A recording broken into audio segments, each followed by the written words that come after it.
Good morning, everyone. From Hartford, Connecticut to Buffalo, New York, and from Lansing, Michigan to South Bend, Indiana, this is Free Atlantic Radio, the voice of the Northeastern nation. I am your host, Tom Kawczynski. Thank you for listening to another show.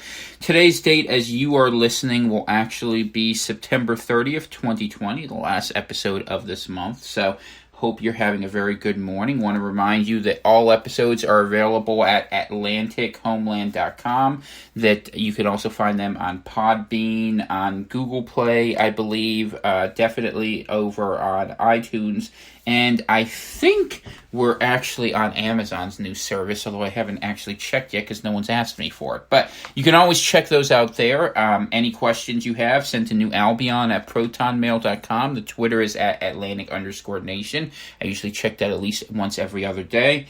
And you are always welcome to send comments, requests, or support to P.O. Box 35, Greenville Junction, Maine, 04442. And if you want to help support the program, we appreciate it. I don't have commercials because then I couldn't tell you the truth.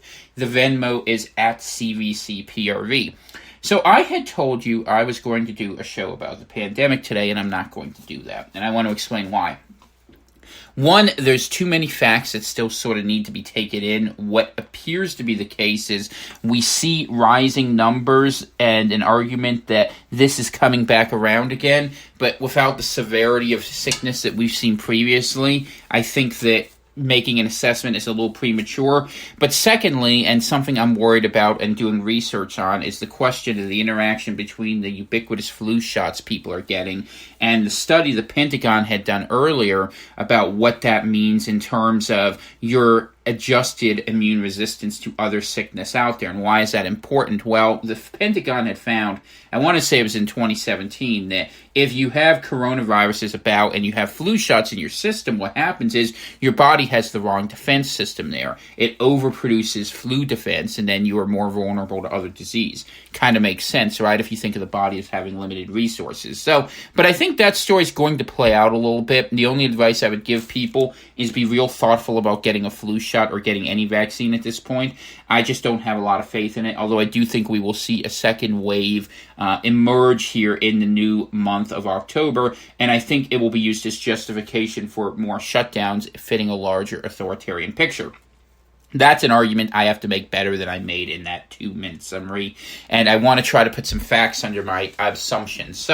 But for the moment, we're going to jump to a totally different area that I did not see coming, and I don't think anyone did, or maybe some people did, but certainly it wasn't something we were talking about, which is a hot war has broken out between Armenia and Azerbaijan.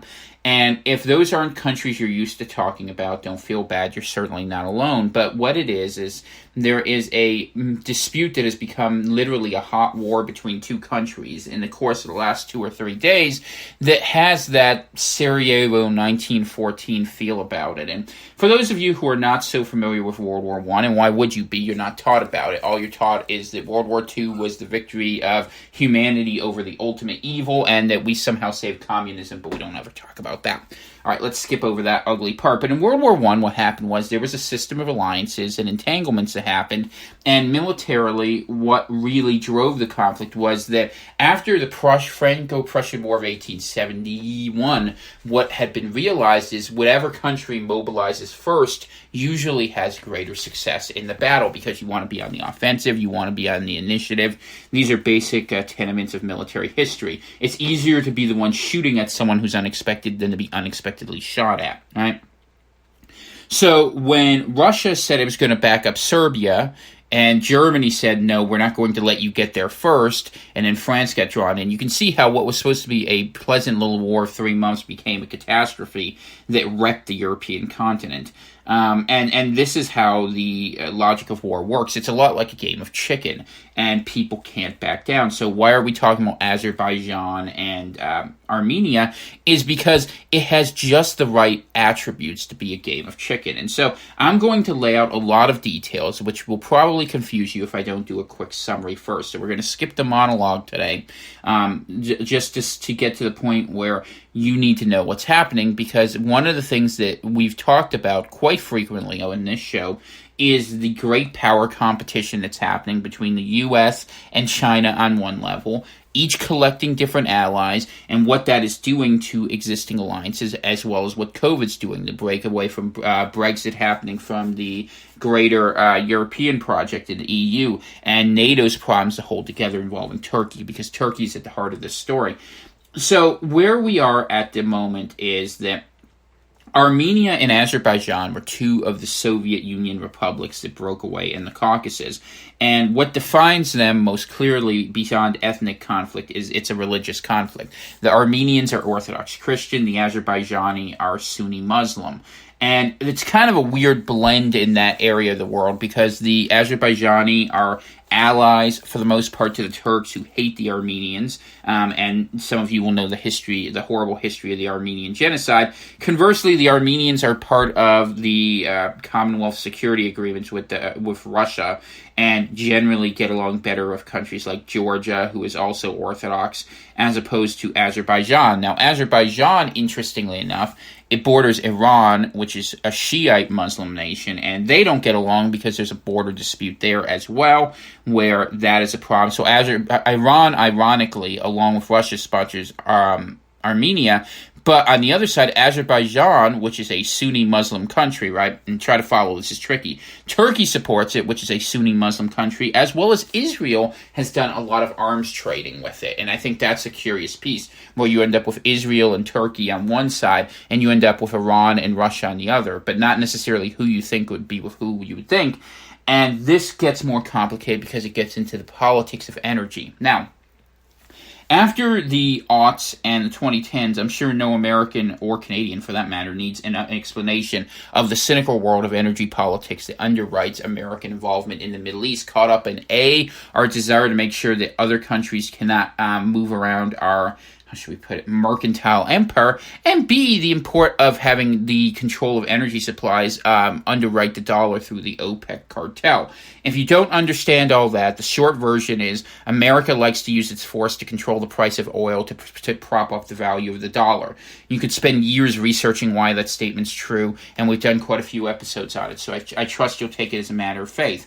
But one of the things that's been happening is pipeline politics. Baku, which is capital of Azerbaijan on the Caspian Sea, has been at the heart of where oil production is coming through, and pipelines that are working their way through Turkey, through Iraq, and other places. Armenia, on the other hand of this, is kind of a weird country that's in the middle of this. It's just cursed by geography. You know, it's a beautiful hilly country. Now, what happened is when they broke away from the Soviet Union, there was a fight between them for several years where they were fighting over an area that is called Nagorno-Karabakh. And what it was an area that previously the Soviet Union had drawn within the borders of Azerbaijan because geographically it looks like that would fit, but ethnically it was Armenian. And so when these countries broke away, eventually you had an autonomous enclave basically develop here where legally, de jure, it is run by Azerbaijan, but de facto, it is run by Armenia, and the reason why is being that these are Armenian people. And it doesn't help that Azerbaijan actually has their own ethnic enclave west of there. If you have a chance to look at the map of this, it's a mess. Much like what happened with Ukraine and Crimea that led to the sort of weird hybridized war that we saw amidst the color revolution. So all of this is backdrop to what happened. 3 days ago, the Azerbaijani basically launched a sneak attack against Armenia into Nagorno-Karabakh to try to take places. There was a large drone strike. There was military assets put forward, and since then there's been mass mobilization and a number of casualties on both sides. It looks like the numbers are getting close to 100, although this information is constantly evolving, and you're seeing greater mobilization happen in this. And why is this important? Well, what's happening is it has the potential to draw in Turkey, who has been at the back of this, by the way, that looks like potentially egging the Azerbaijani on, because Turkey has been doing all sorts of aggressive actions. They've been pushing hard against the Greeks in Cyprus, having military issues there. They've been involved heavily in Iraq with the Kurds, as well as in Syria. They've been propping up the government in Libya, and the neo-Ottoman ambitions of I should put it, Erdogan over there is changing the way the world works, and it threatens to break the NATO alliance because it looks like increasingly there is a relationship there between Turkey, Pakistan, China, and potentially Russia. This is complicated. Russia and China are, I don't want to overstate the case, but what we do see here is Turkey beginning to break away, and you could see a Turkey versus Russia conflict occur, or you could see if Russia lets this happen, who's going to go in and save the Armenians? Now, at the moment, from what I understand, the Armenians actually have a government that's friendly to the United States, where I guess we put some money forward to put someone there, which might be why the Russians aren't helping them yet, and why we aren't doing anything telling Turkey, you can't do this. Interestingly, I read a rumor, and we'll get to this in more detail later, that actually the Americans are removing their troops from Incirlik Air Base into Ceuta Bay in Greece. And you've seen Greece fighting against Turkey. You've seen France pushing against Turkey. You've seen the Germans backing up the Turks. And what you see is the old alliances that you might have recognized from 100, 120 years ago begin to reemerge in some ways, where different the breakdown of the unipolar world or the bipolar world in a lot of ways is showing new friendships and new enemies. So why does that make Armenia and Azerbaijan important?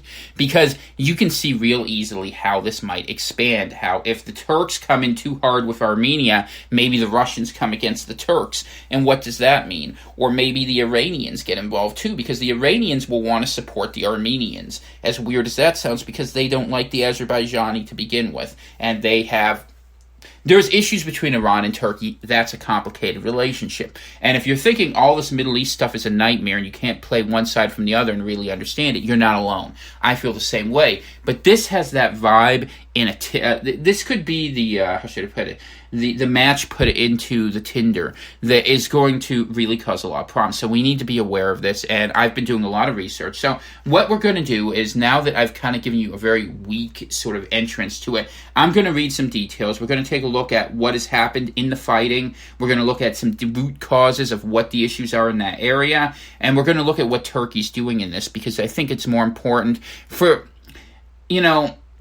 war is always a terrible thing. Christ informs us that we should seek peace, and that should be the case. However, war does happen, and we need to understand it. So, of course, prayers will be for all the victims and the civilians that are out there. But understanding how this can become something bigger is really the concern for the Atlantic nation here, because if you start having major regional wars in the Middle East, it will begin to involve other actors in a bigger way. And the weirdness of this is such that, given that we are getting near to that Middle East zone where, realistically, there's a lot of thoughts right now that exist where the United States, put it this way, there is an interest in the Sunni Arab world, and as well as in Israel, to have the United States involved in a war with Iran quicker rather than later. And that's something that has been ongoing for a very long time, and it's something you need to be aware of as backdrop to this. If an opportunity comes to escalate the conflict, people are not above using mercenary actors to move things forward. In the same way that the fall of the Ukrainian government under Yanukovych was accomplished by snipers shooting into crowds on roofs, there is the opportunity for a lot of chaos and mischief to happen here. So we need to be aware of this, and you need to keep an eye on this closer than you probably think, because this could get bigger faster, and if it does, theoretically, if you start having Iran, Turkey, and Russia involved in fighting, it won't be long before the bigger powers of the West or China may end up declaring sides. And it's times like this. No one thought what happened to Archduke Francis Ferdinand was going to lead to World War I, but we've been sitting here for a very long time seeing all this hostility. The hostility in Ladakh between India and China. The hostility in the South China Sea between Taiwan and China. We've seen a lot of different, in Australia and China. I mean, you may not have seen this, there was an editorial in the China Global Times calling the Australians poor white trash. Not exactly the sort of thing to make things better, but yet China seems to be moving forward more aggressively, and you see America's deploying assets in places like India, investing more effort into Australia and Japan, and now we see us pulling out of Turkey potentially. Now the Pentagon's denying it, but there's a lot of rumors and evidence that this is actually happening out there. And remember, all warfare is deception, so we have to assume people are lying. So let's look at what they're doing rather than what they're saying. So we're going to start with a piece in thedrive.com, and I like this website because they do a good job of covering logistics, but they also cover war stuff. So they do a pretty good job, and this will give you a preview of what's happening in Armenia. The story is entitled Everything We Know About the Fighting That Has Erupted Between Armenia and Azerbaijan, and this is in their War Zone section where they cover war regularly. Renewed fighting over a long-standing territorial dispute could have broader implications, with Russia and Turkey supporting the opposing sides. By Joseph Trevithick and Thomas Nudick, and this was published on the 28th, so that's yesterday. A new major conflict has erupted between Armenia and Azerbaijan over the long-disputed Nagorno-Karabakh region, with casualties being reported on both sides after just 2 days of fighting. The Azerbaijani military says that its expanding drone fleet, which may now include Turkey's increasingly popular Bayraktar TB2, has been particularly active already, destroying multiple Armenian mobile air defense systems, tanks, and other vehicles. Armenian-backed forces have also destroyed a number of Azerbaijani tanks and other military vehicles using anti-tank guided missiles. This latest round of fighting erupted on September 27, 2020, with reported Azerbaijani attacks at various points along the so-called line of contact, separating them from the forces in the self-declared Armenian-backed Republic of Artsakh, which controls the bulk of Nagorno-Karabakh. Both Azerbaijan and Artsakh have declared martial law, and the latter has called for full mobilization of its armed forces. One thing I should share as I report this. If it seems like I'm reporting more from the Armenian side, it's because Azerbaijan has closed off all access to its media except for the Turks, whereas Armenia has kept it open to everyone on both sides. So if this seems like it's a bit slanty, I'm just going to say it's because of the fact that that's who's being allowed in. However, like I said, I'm going to try not to take sides too much in this, although I will say, full confession, my heart's probably with the Armenians, only because as a good Christian boy, I think that way. But and also that Azerbaijan's the aggressor in this. But it's a complicated situation, and it's not important what I think is, who I want to. It's not about that. What it's about is understanding how this can become bigger, and that's what we're really focused on today. Ethnic Armenian authorities in the breakaway region say they have lost at least 59 troops so far, and that at least 2 civilians have died, and that dozens more military personnel and innocent bystanders have been wounded. Azerbaijan has yet to confirm any casualties, but say that there have been civilian casualties from Armenian artillery strikes. Armenian officials say that hundreds of Azerbaijani soldiers have died. The current dispute over Nagorno-Karabakh, which is broadly recognized as Azerbaijani territory, but has a population that is predominantly ethnically Armenian, traces its roots back to 1988. That year, Soviet authorities moved to shift control of it from Azerbaijan to Armenia, both of which were Soviet socialist republics at the time, prompting an outcry from Azerbaijan. The reversal of that decision the following year did not quell tensions, and ethnic Armenians declared the region to be an independent state in 1991 amid the collapse of the Soviet Union. This led to an all-out war between Armenia and Azerbaijan. Though a ceasefire deal came into effect in 1994, there have been major outbreaks of fighting, as well as persistent low-level skirmishing since then. The last relatively large clashes came in 2016. There had been a worrisome burst of violence in July of this year as well. There has been little independent confirmation of any personnel losses or how much territory either side may have captured or recaptured already in this latest round of fighting. However, both sides have released numerous vehicles showing destruction of various military vehicles. And if you want to check it out, it's at the bottom of this article, and it's not hard to find on Twitter. There's a ton of video out there, so obviously conflict is happening and escalating. I saw that apparently an Azerbaijani jet got shot down, so that's pretty interesting. And this is a major increase of conflict, and neither side's pushing back. From what I was reading this morning, it looks like Azerbaijan has started a new round of attacks, so let's see what happens there. Okay. Azerbaijan's Ministry of Defense has released a succession of videos showing apparent drone strikes on the Republic of Artsakh and Armenian forces. Other videos and photographs have also emerged on social media. Notably, Azerbaijani forces appear to have destroyed at least 6 9K-33 OSA and 3 9K-35 Strela 10 short-range air defense systems, both of which are Russian-made designs known to NATO as the SA-8 Gecko and the SA-13 Gopher, respectively. So you're seeing that Turkish weaponry is destroying Russian defense systems, I guess is what this really comes into. Overwhelmingly, although there's Israeli weaponry involved as well, because Azerbaijan bought a lot from there. And believe me, a lot of military people are watching this because this is a field test, if nothing else, of major arms systems, and a lot lot of this is caught up in defense trade. Turkey's become a major defense contractor, and so what are they doing? They're looking to have wars in their near periphery. And in that way, they've kind of learned from Russia. So in the same way that Russia had destabilization operations in the Ukraine, or that you could say the United States did the same thing in Georgia, which is also true. You see Turkey doing this in Libya. You see Turkey doing this with their involvement in Cyprus against the Greeks for many years, involvement in Syria, involvement in Iraq. So this is why I keep mentioning Turkey. And Turkey, I really believe Turkey's at the heart of this problem. Though Azerbaijani authorities have not said what type of drones have been employed in these strikes, it is likely they involve Turkish-made Bayraktar TB2s, which the country reportedly began the process of acquiring in June. The drone, which is capable of launching small precision-guided munitions, has already proven itself in combat, especially against short-range air defenses in Syria and Libya. In both those countries, these unmanned aircraft have been responsible for the destruction of numerous Russian-made Pantsir S-1 air defense systems, among other targets. Azerbaijan has also acquired an increasing number of other kinds of drones over the years, including Israeli-made loitering munitions, such as the Israel Aerospace Industries Harop. It's unclear if any of these have been employed in strikes so far, but they have been used in skirmishes in Nagorno-Karabakh in the past. Armenia does not have anywhere near the drone capabilities that Azerbaijan does and operates no armed types. So let's talk about the balance of power just for 1 second so you understand this. Azerbaijan is an oil country that's rich and has friends in the region. Armenia is hillside country that is poor, that can defend their country well enough in a sort of ground campaign, but that fundamentally does not have the ability to project power. And so we've seen Azerbaijan go after Armenia quite a few times over this. But Armenia has to count on Russia for support if it's going to survive. It's just the way it is, curse of being a small country in a small area. Which, by the way, there's a little lesson for that for those of us here in the Northeastern nations. Should the United States ever break apart, which I think is not an unlikely possibility given the way things are going, you want to have enough people together where other countries in your border can't bully you around. If you have the beautiful, perfect country for 500,000 people and you have 10 million people around you who see you as farmland, don't be Lebensraum. It's not a good place to be. It's one of the reasons why we have to talk to one another so that we don't end up in that spot if things get funny.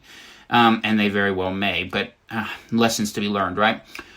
All right, other Azerbaijani drone and artillery strikes have damaged or destroyed multiple T-72 tanks, that's a Russian tank, BMP-1 and BMP-2 infantry fighting vehicles, trucks, and artillery pieces belonging to Armenia and the Republic of Artsakh forces. Okay, one thing you need to understand right now is at the beginning of this conflict, what we heard was that all the attacks from Azerbaijan were happening strictly in the Nagorno-Karabakh region and not attacking Armenia proper, because that would be different, because they could argue it. However, there is a report going today that, in fact, some of the attacks have gone into the region of Armenia proper, where there have been civilian casualties. And that's one other reason we're doing this show this morning, because if in fact that happened, this is a ramp up, it will require a conversation. And there has been a UN Security Council meeting gathered for it, although it's not going to work because the people who are on the permanent council are on different sides of this equation, including Russia. The United States, for what it's worth, has called on all sides to decrease violence, and I don't think we really have too much of a dog in this fight other than if other people get involved and wondering what the hell Turkey is doing. Videos also show Armenian and Republic of Artsakh forces destroying or damaging a number of Azerbaijani T-72 tanks, as well as BMP-1 and 2 infantry fighting vehicles, and at least one BTR-82 wheeled armor personnel carrier using anti-tank guided missiles. These weapons have seen an explosion of use in various conflicts in recent years, especially in Syria on all sides, where they have proven to be a critical force multiplier and valuable multi-purpose tools, especially for non-state groups. It's a cynical thing for me to share for you, but you might want to start getting aware of weapons in case anything funny happens, know what you're dealing with, right? It's probably not time poorly spent. Maybe we'll have an expert come on someday and we'll talk about it, where insurgency warfare has gone to in the recent years, because we see it becoming, really this is kind of a rare thing to see state versus state warfare emerge. It's always this hybridized, asymmetrical militia, paramilitary, terrorist group thing. And remember, war on terrorism is just a war on a tactic. You need to understand what you're actually fighting against, not just claim propaganda, for the higher ground. Anyway, Let's see. These in the mountainous terrain of Nagorno-Karabakh, which is already difficult for heavy armored vehicles to traverse, they already appear to be showing their worth versus Azerbaijani ground forces. The Armenians are tucked in pretty well in the hills here. Armenian forces also claim to have shot down 4 Azerbaijani helicopters, one of which was reportedly an Mi-8 HIP transport, as well as various drones. Azerbaijani authorities have acknowledged the loss of 1 helicopter, but said the crew survived. There is an unconfirmed video circulating online of what's said to be the crash site. And you can see they have videos of it if you want to check it out. There have been a host of other so far unsubstantiated claims emanating from the region again, including claims for authorities to the Republic of Artsakh that Turkish F-16 fighter jets are actively taking part in the fighting, and that Turkey has dispatched Syrian militants to region to bolster Azerbaijani forces. More on that in a bit. I have an article with a lot more detail on that. That's in The Guardian. And there's also, if you were to believe Twitter, some Pakistani volunteers up there. Pakistan loves to help little other areas in there. That's how they develop relationships in region. That's pretty common. And think about what they used to do in Afghanistan as background. All right. The Turkish Air Force did send F-16s to Azerbaijan at the end of July for an exercise there. The Turkish government has also facilitated the movement of thousands of individuals from Syria to Libya to fight in that country on behalf of its UN-recognized government of national accord. All right. Both Armenia and Azerbaijan do have their own arsenals of more advanced weaponry that do not yet appear to have made an appearance in the conflict, including combat jets from their respective air force. Last year, Armenia took delivery of the first 4 planned fleet of 12 Su-30SM flanker fighter jets, and it has more than a dozen Su-25 frog-foot ground attack jets in inventory, so those are Russian planes. Azerbaijan also has Su-25s as well as MiG Fulcrum fighter jets, MiG-29s. There is a video making the rounds on social media reportedly showing Fulcrums over Armenia's capital Yerevan, but if that's the case, these aircraft almost certainly belong to the Russian Air Force, which maintains a detachment of jets in that country. And you can see the videos of this, who they represent, an interesting question, because there have been reported a few civilian casualties, but this is fog of war and people lie. I don't know what to tell you. Perhaps most concerning are the country's arsenals of short-range ballistic missiles, which they have both expanded in recent years. Armenia is the first known buyer of Russia's Iskander-E, an export variant of the Iskander-M quasi-ballistic missile armed with cluster munitions warhead, and with a reduced maximum range of just under 174 miles to comply with the provisions of the Missile Technology Control Regime arms control requirement. In addition, the Armenian military has a number of Scud and Tochka short-range ballistic missiles it inherited from the Soviet Union. Azerbaijan also gained Tochkas after the breakup of the Soviet Union and has since purchased newer Israeli-made LoRa short-range ballistic missiles as well. The distance between the westernmost portion of Armenia and the easternmost end of Azerbaijan is less than 350 miles, and Armenia is only around 100 miles across east to west at its widest point. All of this means that much of both countries are well within the range of others' ballistic missile arsenals, ranging the prospect either side could choose to employ them against large fixed bases or other similar targets if this conflict escalates. Since the fighting began this weekend, the Armenian Defense Ministry has threatened to use its Iskanders if necessary. And specifically, they said if they kept seeing Turkish F-16s, they would do it. Now, who knows what the truth is, but this is what they're saying. There are also already some reports from Azerbaijan that Armenian artillery has targeted critical infrastructure, including power and natural gas-related facilities. There have been concerns in the past fighting could threaten various pipelines that carry natural gas and oil out of Azerbaijan toward other countries, including those in Europe. So energy politics is at the heart of this, and this would disrupt major pipelines going into Europe, which is one of the reasons you might see NATO get involved and why you might see, who knows, Turkey get a free pass to act in Armenia if Russia let them. You can see there's a lot of ways this can go, and it's complicated, but this is one of the reasons we're looking at it, because for better or worse, energy politics make countries matter.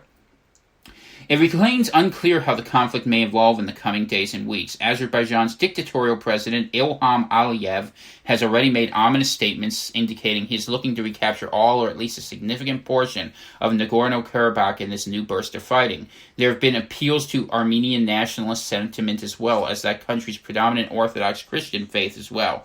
Azerbaijan is a majority Muslim country. And just to put in perspective, what I saw is Armenia is 97% Orthodox Christian, Azerbaijan is 97% Sunni Muslim. It's going to be ugly. And for what it's worth, Nagorno-Karabakh is majority Christian by far. Complex, intertwined geopolitics will play a major part in the outcome of the current conflict, with Turkey having already come out very publicly in support of Azerbaijan and Russia, a prominent supporter of Armenia, having come out in opposition to the fighting. However, officials in Ankara and Moscow have worked to diffuse tensions in the region in the past, and it is very possible they could do the same here. This would mirror how Turkish and Russian authorities have engaged each other over Syria and Libya, even while their respective clients in those countries have been actively fighting each other. Iran, which has also cultivated ties with Armenia, in no small part due to its separate territorial disputes with Azerbaijan, has also offered to mediate between the sides to bring the new conflict to an end. The United States, as well as other various countries and international organizations, have also called for an end to the fighting and a return to the previous status quo. In the meantime, Azerbaijani drones and Armenian ATGM teams, among other forces on both sides, are continuing to inflict serious losses on each other as the fighting rages on in Nagorno-Karabakh. So we'll see what happens, and it looks like, as best I can tell, that the Azerbaijanis were hoping to have one quick big launch and get a big chunk of land, but it doesn't look like they've succeeded at that, and it looks like the front line of this conflict is beginning to stabilize. So let's go to an opinion piece, and we're going to look at this from a couple different angles. I got two opinion pieces here, or one's newsy, one's sort of opinion-y too, but we'll see about what's happening. Remember, fog of war is real. I'm not claiming these things are all true. I'm just claiming that this is what's being reported. We're going to go to the Moscow Times, which is independent news from Russia. It's kind of an international organization. It's there rather than RT Today. So we'll take a look, but it does give you a little more background from this, and this piece is by Sergei Marketinov, Associate Professor of Russian State University for Humanities and an expert of the Russian International Affairs Council. The headline is called Nagorno-Karabakh, a flare-up or all-out war, and this was published just 2 hours ago, so it's real fresh. The current flare-up that broke out over the weekend between Azerbaijan and Armenia in their long-running territorial dispute over Nagorno-Karabakh goes far beyond the usual skirmishes. There are reports of helicopters being shot down, the use of drones and missile strikes. There has not been such a violent escalation of the conflict there since April 2016. Suffice it to say that Azerbaijan, Armenia, and the self-proclaimed Republic of Nagorno-Karabakh, internationally recognized as Azerbaijan's territory but controlled by Armenian separatists, have all declared martial law, which they did not do 4 years ago. And in fact, I know that Armenia has banned people, any men from the age of 18 to 55, from leaving the country without permission because they're probably going to have a draft and they're afraid this is going to be full-on war. Let's see. Nor did Stepanakert, the biggest city in Nagorno-Karabakh, come under fire back then. At the same time, current events can hardly be described as coming out of the blue. After the flare-up in July, which unusually took place not at the line of contact but on the Armenia-Azerbaijan border, there was a lingering feeling that the armed standoff had simply been put on hold. The Karabakh pendulum, when military escalation swings back to rounds of negotiations, seems to have been stuck this time. Unlike the 4-day war in April 2016, when the pendulum returned to the field of diplomacy on the 5th day, that didn't happen this summer. There were, of course, efforts to minimize the risk of armed unrest on the border, primarily by Russian diplomacy. Contact was activated via both Foreign Ministry and Defense Ministry channels. Russia's efforts had the backing of the West, and both sides in the conflict saw Moscow's mediation as a largely positive aspect. Yet, negotiations between Armenia and Azerbaijan did not resume even at a symbolic level, and the excuse given of the new coronavirus pandemic wasn't very convincing. It didn't prevent other meetings by representatives of the two countries at the same time. There are other nuances to the current drastic escalation, too, including increased Turkish involvement. Soon after the July border clashes, Turkish and Azerbaijani troops held joint exercises. Representatives of Ankara started speaking out about the ineffectiveness of the peace process, and Turkish President Recep Tayyip Erdogan, speaking earlier this month at the 75th UN General Assembly, described Armenia as the biggest obstacle to long-term peace in the South Caucasus. So that's interesting, given the fact that Turkey basically did... I mean, the Armenian genocide is just a terrible thing, and the way Turkey's treated Armenia, it's... If you know the history of it, you would find that really offensive, but, most people don't, because you're not allowed to be told that, because you're not allowed to have any situation that is worse than, we're allowed to focus on some genocides as horrible, but there are others we're never supposed to question, and I think it's really important. And I will say that things that come from A, the communist world, or B, the Muslim world, never get questioned. Just one of those things. Keep an eye out for it, learn your history. It's not my job to educate you, but what happened to Armenia in 1915 was pretty awful. Okay. This is not to say, continues the article, the new escalation was provoked by Turkey, but it undeniably contributed to Azerbaijan's tougher position amid the stalled talks. And they're not saying it, but I'll say it. Turkey's behind this. Another important factor is changes to Baku's diplomatic lineup. And Baku, just for those who don't know, is the capital of Azerbaijan, as Yerevan is for Armenia. Elmar Mammadiyarov, Azerbaijan's long-serving foreign minister, retired during the July border clashes. His replacement is the former education minister Ceyhun Bayramov, who does not have much diplomatic experience. Meanwhile, Hikmet Hajiyev, a foreign policy advisor to Azerbaijani President Ilham Aliyev, now has an expanded operational role. But the issue is not so much the new appointments as Mammadyarev's departure. For the last 2 years, he was the chief optimist over what concessions the new Armenian government might be prepared to make under Nikol Pashinyan.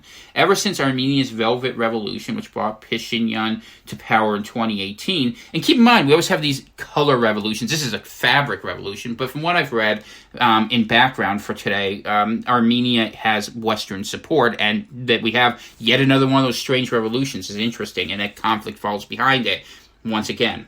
Baku had nurtured hope that the new prime minister, who has no connections to Nagorno-Karabakh and who, on the contrary, had waged war on Armenia's Karabakh clan, whether or not that clan really exists is another question. Which is to say, just like how in Sunni world some people are obsessed with Palestine and some people think they need to focus on their own nation, the same thing in Armenia, kind of about this Karabakh issue. But anyway, they were hoping they could find a new opening to resolve the long-running conflict. To be fair, it wasn't only Mammadyarov who held such hopes. They were shared by many influential experts and diplomats in the West. Even within Armenia, Pashinyan's opponents tried to label him a traitor who had sold the country's national interests in exchange for Western money. In reality, however, the position of Armenia's new prime minister in Nagorno-Karabakh was tougher than ever, as evidenced by his demands that the representatives of the breakaway Nagorno-Karabakh Republic be directly involved in negotiations, not to mention his bold statement that Karabakh is Armenia. These actions could not fail to reinforce the position of hawks in Baku. Following the July border clashes, Azerbaijan's foreign policy line became tougher. After all, the status quo doesn't suit Azerbaijan at all, since it makes the country feel like the losing side. Baku has never ruled out the use of force to try to solve the problem of its territorial integrity. The current escalation is a direct consequence of freezing the negotiations process. There have never been such short intervals between major armed flare-ups in the Armenia-Azerbaijan conflict. Even the 4-day war of 2016 was preceded by a nearly 4-month lull. Now there are two hotspots in the standoff, one on the border 300 kilometers from the line of contact and another in Nagorno-Karabakh itself. There are several possible outcomes to the current situation. Most likely is a battle for a small and not particularly important pockets of land, allowing for the symbolic declaration of victory and a more concrete PR victory at home. That strategy may look foolproof in theory, but in practice, raising the bar in a conflict makes it very difficult to stop as planned. The opponent may have an entirely different view of things, and then a new strand of the confrontation is inevitable.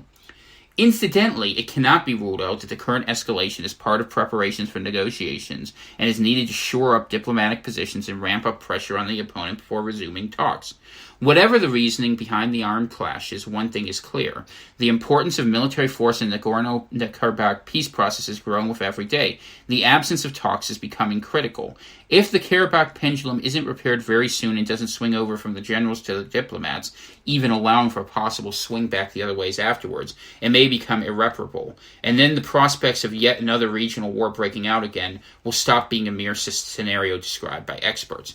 So, a little bit of background in what's happening there. And the question is it getting bigger or is it getting smaller? And that's the decision that we are trying to make here on Free Atlantic Radio this morning. I'm your host, Tom Kawczynski, giving you the guide to the apocalypse, whether it ends up being of, some terrible thing happening with the pandemic, whether it's natural disasters, whether it's war out there, you get your intelligence briefing every day. And this is something you all need to be keeping your eyes on. So, we're going to go now to a piece by Bethan McKiernan, who's reporting from Istanbul for The Guardian. And this talks about what is happening to escalate this war further. And this piece has been carried in several different places, although the Turkish government refuses to admit this is true. But it does fit what they've done in Syria. It fits what they've done in Libya. And given the way they have been so vehement about backing this and the fact that the the Azerbaijani kicked out the news from every other country but Turkey. I think there's enough smoke to think there might be something to this fire.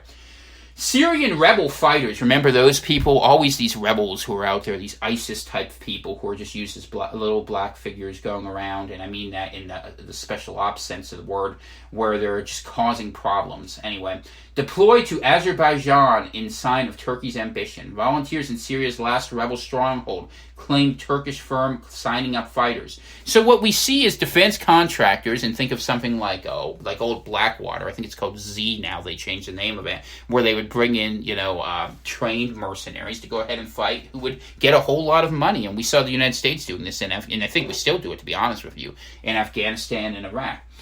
Syrian rebel fighters have signed up to work for a private Turkish security company as border guards in Azerbaijan. Several volunteers in Syria's last rebel stronghold have said, at a time when the long-running conflict between Baku and neighboring Armenia has shown dangerous signs of escalation.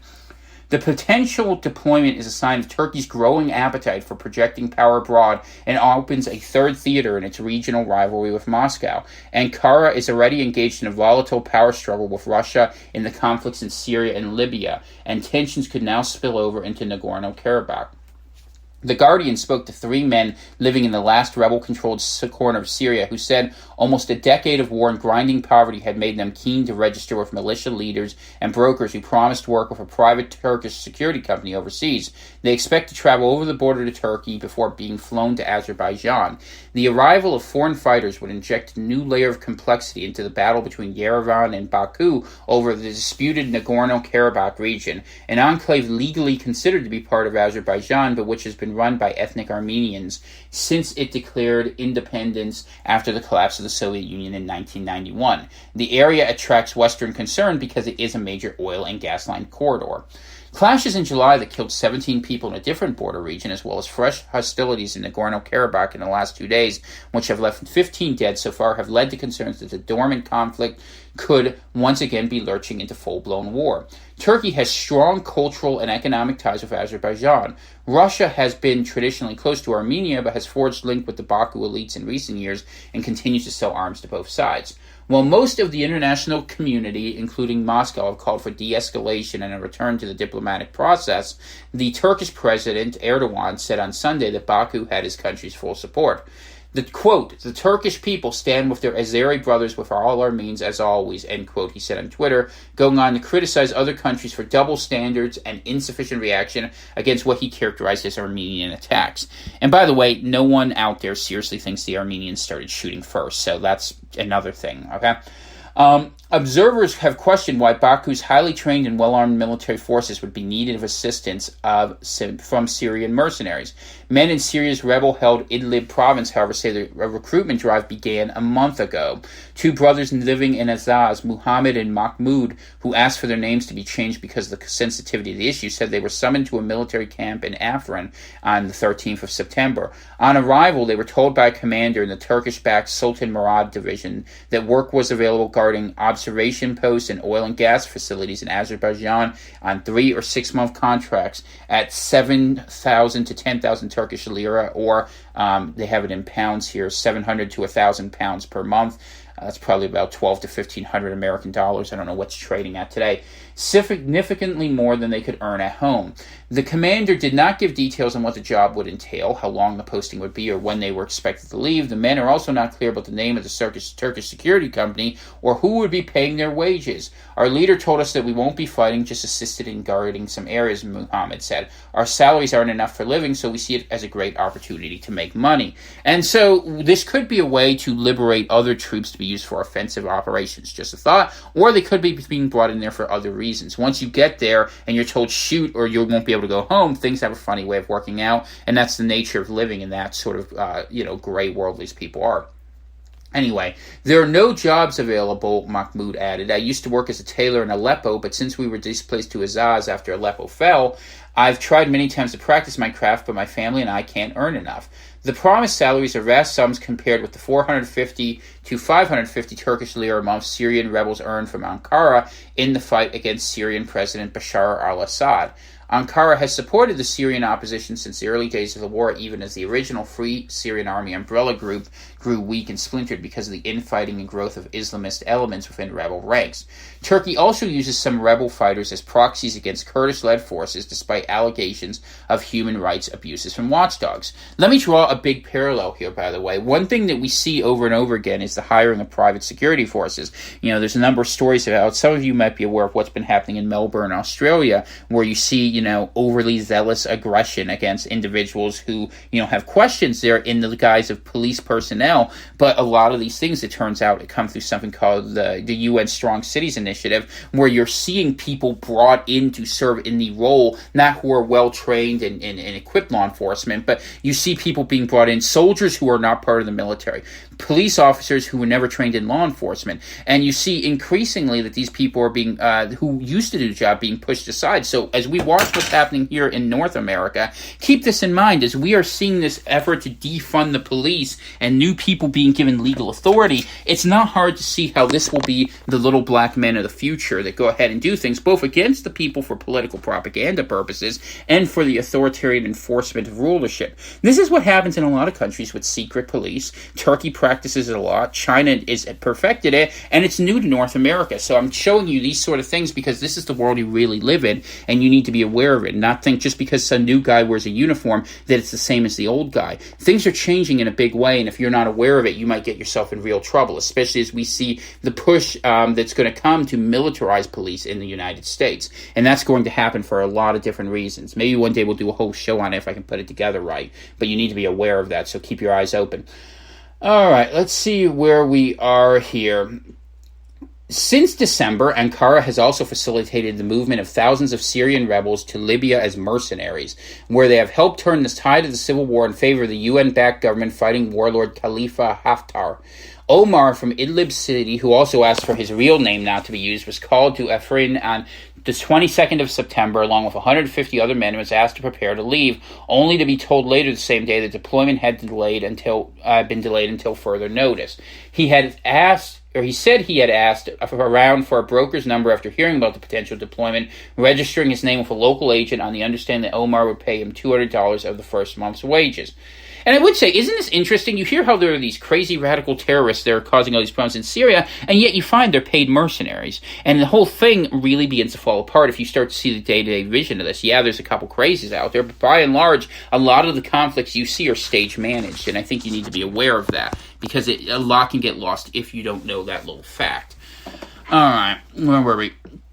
When we first started being offered work abroad in Libya, people were afraid to go there, but now there are definitely thousands of us who are willing to go to either Libya or Azerbaijan. There's nothing forced here. As with the Azerbaijani proposition, some men who went to Libya have said they were also told they would be employed as guards, but found themselves caught up in frontline fighting instead. Many also reported that commanders pocketed up to 20% of their salaries. So this is something you need to be aware of, mission creep, right?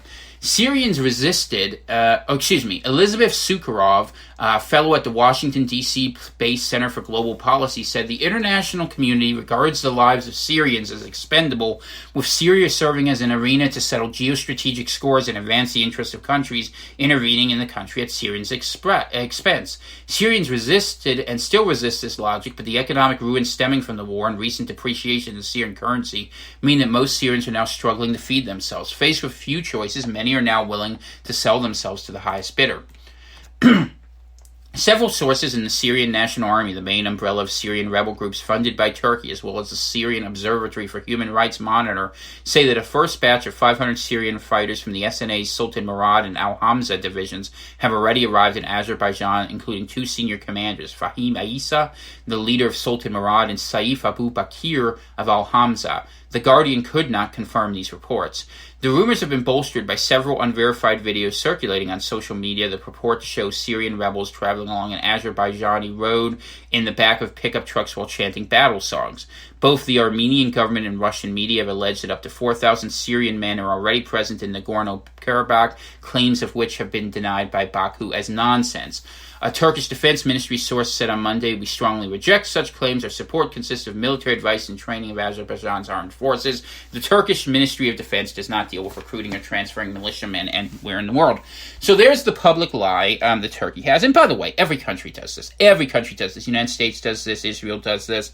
UK does this. Russia does it. Turkey does this. So, and you can see it. The evidence is on the ground. It's not hard to see what's going on there. So what we see here is, and really the question we have to ask is, why is Turkey egging on Azerbaijan? Because, I mean, this conflict has been there, and there are real issues behind it, but when things go hot, it's usually because someone pushed it a little bit, you know, and that's what ends up being the case. So we're going to I'm going to see if I can do it. It's longish, but I want to go ahead and put 2 more articles here. You guys don't mind spending a little more time with me this morning, do you? We're going to go through it, and I want you to understand what's happening in Turkey, because it's at the heart of what's happening in the old world. Things are changing very quickly. So let's get an article up here. This is Insight Turkey is the name of this website, and it was published in summer of 2020, but it's called The Logic Beyond Lausanne, a geopolitical perspective on the congruence between Turkey's new hard power and its strategic orientation. And to give you a really super brief background in Turkish history, Turkey was once the Ottoman Empire. It got crushed in World War I. Parts started being ripped off of it by the French and the British. And in fact, there was an effort to unmake Turkey altogether. What's his name? Kemal Ataturk comes to the power, and what he does is he builds a secular Turkey to fight back, to repulse the Greeks and international people from it, and the new Turkey, founded primarily of the ethnic Turks, was created. There was a big swap of people. The Greeks left the coast of Asia Minor, the Turks left Achaia, the Peloponnesus, those areas, and the new boundaries were established. Turkey becomes part of the West to control the Soviet Union coming forward. Soviet Union falls. Now Turkey's finding itself in a new place. Instead of being the front line of the Cold War, it now, much like it was before the Crusades, is the connecting point between East and West. And with that, you see a new rise of Ottomanism, this idea that you're going to have a rebuilt empire. So you've seen Turkey involved in Iraq, or not involved at certain times, pressing harder against Greece. Being involved in Libya, being involved in Syria, potentially in Lebanon, and here with Azerbaijan in its borders, looking to expand once again to being an empire, really, is what would be the ideal goal. So you need to understand that Turkey is recovering its history, having come back once almost from the dead, and empires do this. So let's look at what they're dealing with, and it's important because what it means is if Turkey goes a different way, the old way of NATO changes, and it might divide Europe into different factions, which is possible. It might bring Europe together against the Turks, which seems less likely given that so many Turks are living in Germany now, or it might totally change the world and lead to an unforeseen conflict as these things begin sorting themselves in this new world, which we find has been jolted forward 10 years by the trauma of COVID. Okay, so this piece is going to be by Michael Tankum from the University of Navarre in Spain, and this was in the summer issue. So this is going to give you a lot of background, but you need deep background to understand why people do what they do, and we're going to have this one short piece, and we'll close it up. We'll see if I can get this done within 75 minutes. I want to thank you for spending the morning with me. All right, so The Logic Beyond Lausanne, a geopolitical perspective on the congruence between Turkey's new hard power and its strategic reorientation. And what this really shows you is the pivot point by which the world alliances are changing. And it's important for Americans and Canadians because a world without NATO, where people start joining up different ways, is going to, change how we're deployed in the short term, and in the longer term, if the conflicts get larger or if there's instability, who will work against us and how much risk they're willing to take. You know, if you have a whole bunch of allies, people will be far less likely to engage you in conflict, whereas if the U.S. and Canada end up isolated, you can end up with things being quite different. So, but Turkey's kind of at the heart of this story of how the world is remaking itself, and you learn a lot about what's happening at home you don't hear about by looking at what others are actually doing. Turkey's new expeditionary capability, resting on enhanced naval capacity and new forward bases, is the logical result of Turkey's post-Cold War strategic reorientation. Moving beyond the Cold War framework, Turkey's strategic goal is to become an interregional power that will set the terms for a new pattern of connectivity between Europe, Africa, and Asia.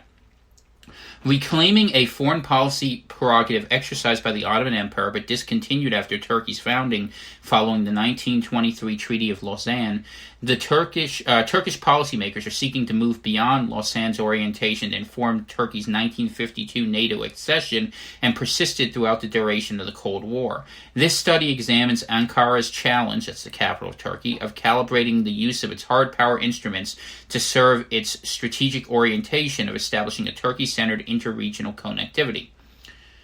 Turkey's successful military intervention to preserve Libya's government of national accord marks a turning point for the security architecture of the Middle East and North America. Turkey's new capability to project military power far beyond its coastal borders, paradigm shift enabled by the rise of its defense industry, has made Turkey's strategic orientation one of the most significant determinants of the region's geopolitics. How Turkey calibrates its congruence between hard power instruments and strategic orientation now constitutes a factor of the utmost consequence for the strategic calculus of the entire Mediterranean basin. And so, just so you know, the way the Middle East is generally seen is that there are four major powers there: Turkey, Israel, Saudi Arabia, and Iran, and they've all kind of jostled against one another, and you've seen the countries that aren't part of that get intervened upon. And you're seeing that increasingly you've seen Iran versus Saudi Arabia as the primary pivot on which this turns. Israel is therefore getting friendlier with Saudi Arabia. Israel's kind of had a horrible relationship, well, they've had a horrible relationship with Iran forever for reasons that are complicated that both sides should bear blame for, and that Israel and Turkey have historically had decent relationships, but that's been tried because Greece and Israel and Egypt have seemed to get along on Eastern Mediterranean mining, whereas Turkey's worked with Libya and had friends from Iran. So it's kind of weird how these lines are shaking themselves out. It could go a couple different ways, but I'm just trying to give you a feel for this. Okay. The renowned strategic theorist Karl von Clausewitz noted that war's grammar may be its own, but its logic is not. The military means that a country employs in the international arena to achieve its policy objectives and the manner in which those means function constitute the grammar of a country's warfighting capability.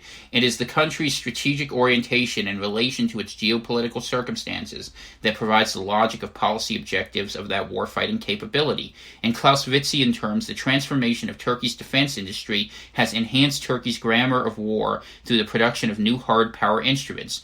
Turkey's strategic principles and purpose in relation to its geopolitics, its Clausewitzian logic, will determine Turkey's use of those hard power instruments and its impact on regional security architecture.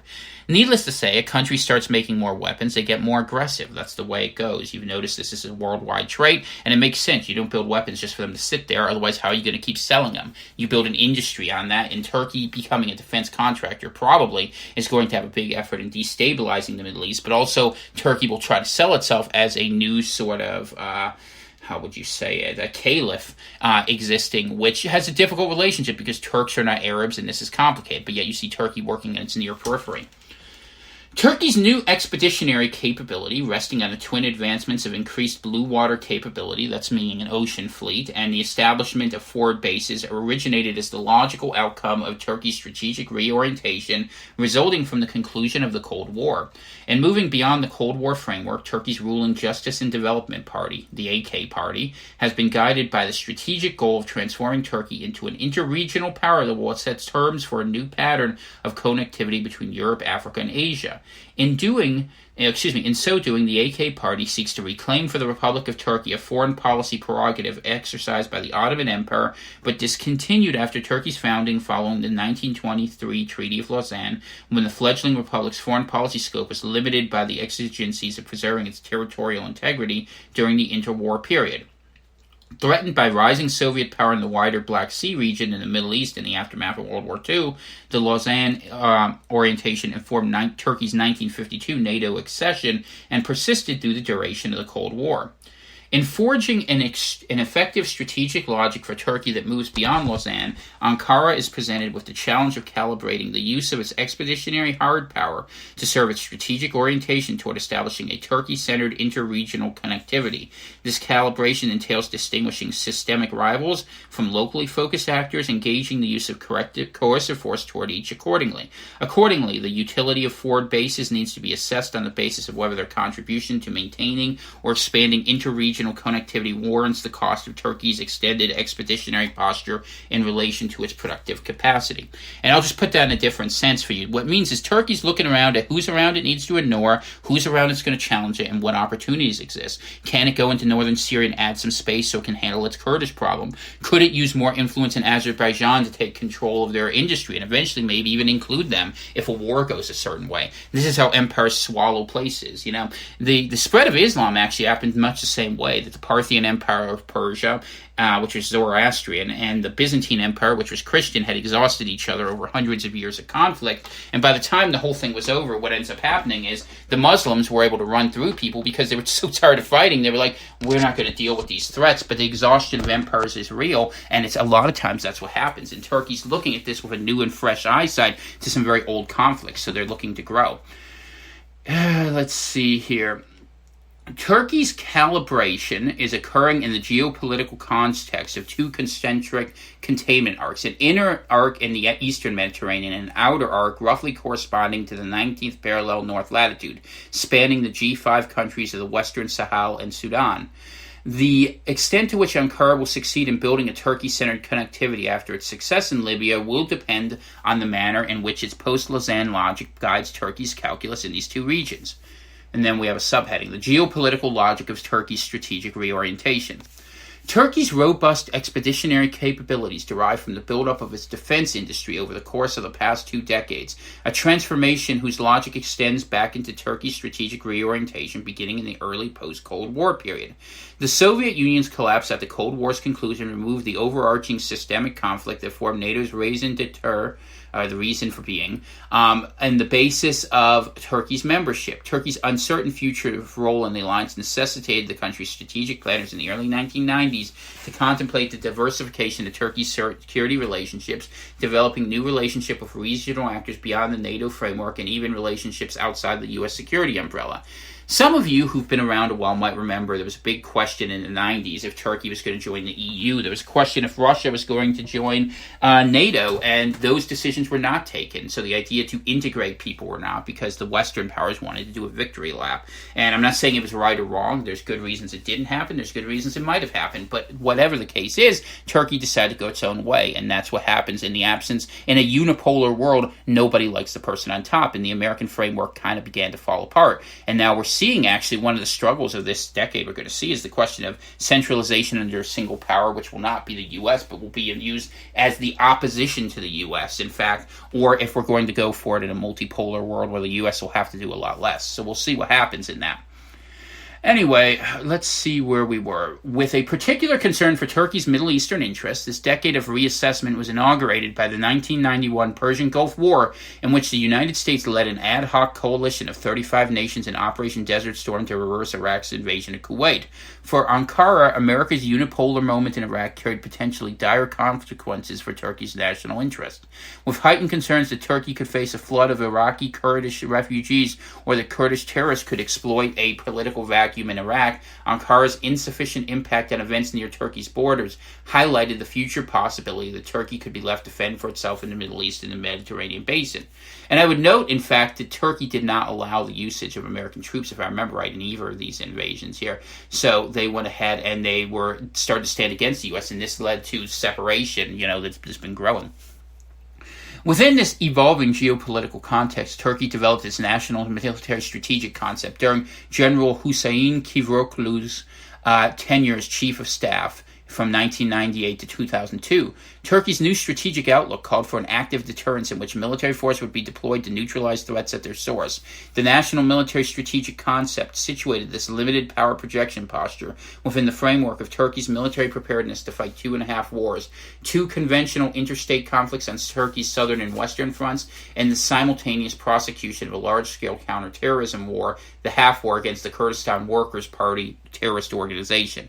And mind you, one person's terrorist is another person's guerrilla. The way Turks and Kurds get together, in a different world, Kurds would have their own country and things would be different. So I'm not here to take a side. I'm just pointing out that the language that is used where state actors say they're legitimate and that people who are oppressed by them are not is complicated. The impetus for Turkey's military-industrial transformation was thus nascent within Turkey's strategic logic. Turkey's period of strategic reassessment was punctuated at the onset of the AK Party's governance by the 2003 U.S.-led invasion of Iraq. The stark reality of U.S. hard power presence operating directly opposite Turkey's southern borders, potentially counter to Turkey's vital national interests, further impelled Ankara's already established orientation to diversified security partners.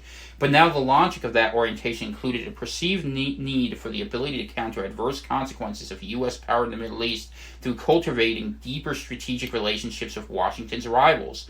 Thus, the program to build up the manufacturing capability of Turkey's defense industry developed as a correlate of Turkey's strategic imperative to function geopolitically as an independent actor. In the absence of a coherent NATO framework that treated Turkey as an equal partner in the Middle East, this outcome was a natural progression of the strategic logic that emerged from the Cold War's conclusion.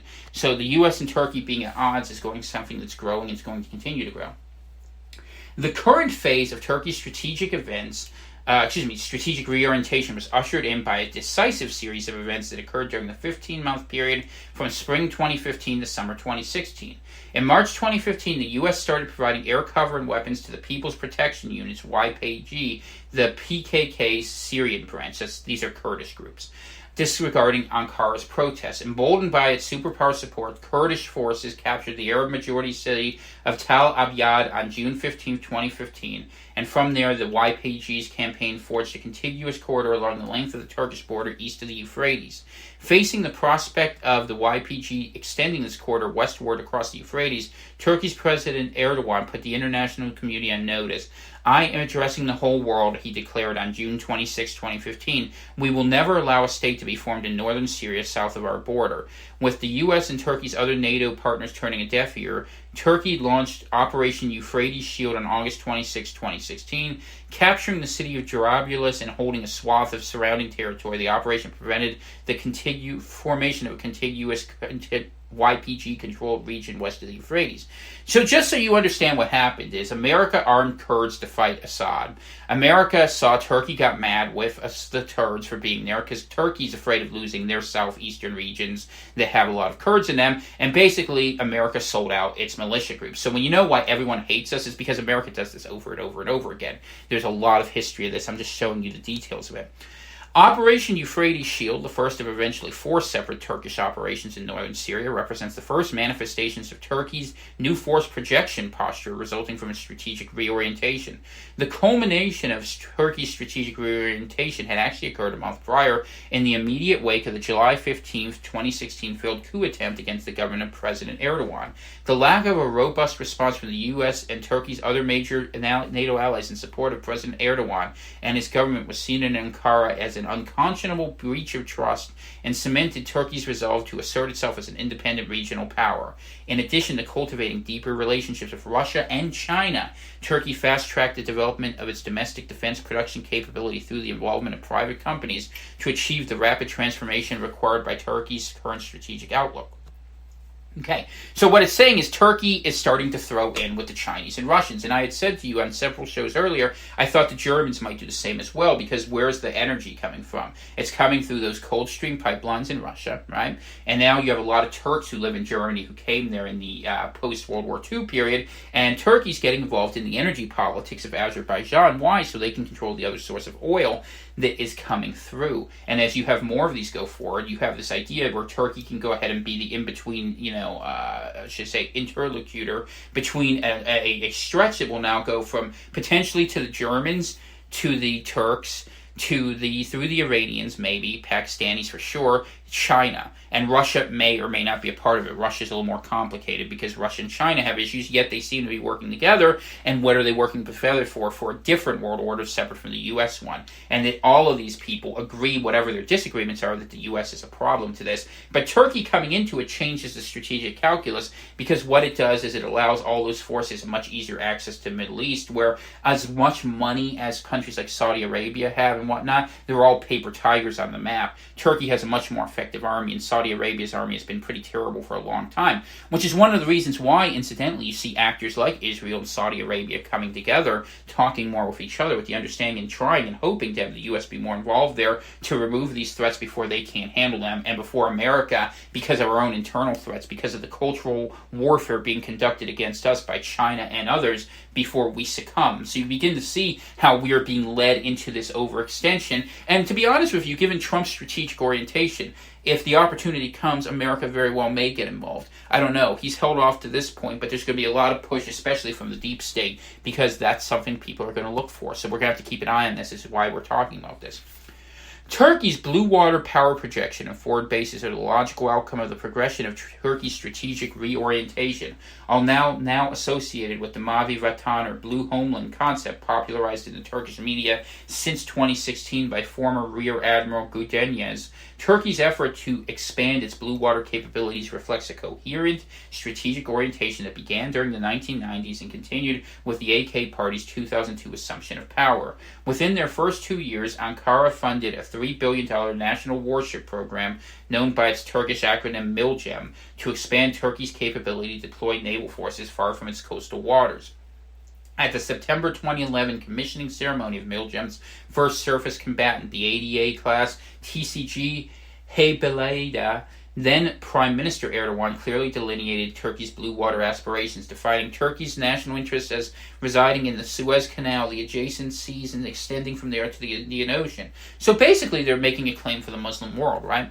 The expansive reach of the maritime ambitions articulated by Erdogan is entirely consistent with the logical trajectory of Turkey's strategic reorientation toward interregional connectivity. It moreover demonstrates that Turkey's development of blue water capabilities was not solely a response to Eastern Mediterranean events, such as the 2010 and 2011 natural gas discoveries off the respective coasts of Israel and Cyprus, or Turkey's severance of maritime security cooperation with Israel in the wake of the 2020 Mavi Marmara incident. Indicative of Ankara's wider blue water agenda, Turkey opened 26 embassies in Africa from 2010 to 2016. It also made parallel efforts in the Indo-Pacific through commercial and defense initiatives with Pakistan and Malaysia. And as you see the Turks and Greeks starting to go at it again, you start to see how this is really playing out. In March 2012, then Turkish Navy Commander Admiral Murat Bilgol declared Turkey's naval objective was not to operate only in the littorals, that's coastal waters, but also on the high seas, identifying the Turkish Navy goals for the coming decade as enhancing sea denial, forward presence, and limited power projection capacity. Sea denial means not allowing people to operate there. So say America had aircraft carriers and Turkey didn't want them there. You would want to have the ability to destroy those aircraft carriers. That's what sea denial is all about, not allowing people to use the seas around you as a means of attacking you. In line with these goals, Turkey's program to develop forward bases soon followed, resulting in a December 2014 agreement between Ankara and Doha for the forward deployment of Turkish forces in Qatar and the April 2016 opening of Turkey's $39 million Tariq bin Zayed base, intended to host 3,000 Turkish ground forces, plus units from Turkey's naval, air, and special operation forces. The September 2019 agreement to expand the Qatar-Turkey Combined Joint Force Command in Doha will likely see the stationing of 5,000 Turkish military personnel. You're not even hearing about any of this. A year and a half later, after Turkey opened its Qatar base, then Turkish Army Chief of Staff and current Turkish Defense Minister Hulusi Akar officially opened Turkey's military facility in Mogadishu, Somalia, on September 30th, 2017. Turkey's 50 million 4 square kilometer Mogadishu base is its largest training facility outside Anatolia, expected to train 10,000 Somali troops. The Turkish military is able to house assets there for its own naval, air, and ground forces. Turkey's base provides Ankara with a position reasonably close to the Gulf of Aden, the eastern entry into the Red Sea, critical for the operation of the Turkey-Qatar partnership. And I think it's interesting to talk about Somalia for a second. When you look at all the problems in the United States started where? With the George Floyd protests that happened in Minneapolis. And what is Minneapolis known for? Well, that's where a whole bunch of Somalis went there, including Ilhan Omar, who there is an expose out now about how literally they were buying votes and people had died in that election so that she could get into office. That we've seen third world politics brought into what we claim actually is part of the Atlantic heartland over there in Minneapolis. And I want you to see that as Turkey gets involved in these things, how many more opportunities are going to exist where now Turkey in Somalia might go to some tribal people and say, hey, can you do something in the United States to help us out? They didn't help us when we were having this coup, which, by the way, looked very shady at the time. I will say it looked like an excuse for Erdogan to consolidate power, but leaving that aside, that they might go ahead and use that as a new soft power means to work with allies that they've developed, that they've said they've developed in China and Russia. You see how this works in the short game as well as the long game, but Azerbaijan is a part of that, which is why we're covering this today in some depth. With the addition of the Mogadishu base, Turkey has established sea lines of communication extending from its Mediterranean coast through the Red Sea, Gulf of Aden corridor to the Horn of Africa and from the Horn to Qatar and the Persian Gulf. The Heybeliada and 3 other Milgem-produced Ada-class corvettes provide critical capabilities to service Turkey's new Mediterranean to Mogadishu and Mogadishu to Qatar SLOCs. Each Ada-class corvette has endurance of 10 days operating autonomously and 21 days with logistical support. With a range of 3,500 nautical miles of 15 knots, these vehicles would be able to travel the 3,134 nautical miles, which are a little bit longer than regular miles, sea distance between Turkey's Mersin port and Mogadishu in 8.6 days, and cover the 2,356 nautical mile sea distance between Mogadishu and Qatar in 6.1 days. Milgem's follow-on phase will augment this capacity with the production by 2023 of 4 larger I-class frigates based on the Ada-class design and equipped with ATM-ACA attack missils. We'll call them ACMACAs. So you see Turkey's building a bigger fleet, and they want to go ahead and be able to have a bigger play in that area. And why would they do that if they were an American ally and they were worried about Americans, or why are they going around the existing thing? And when they go around the existing thing, who are they going to look for new friends? Because ultimately, the people who are in control there aren't going to want to give away power. And that's why we need to look at Turkey.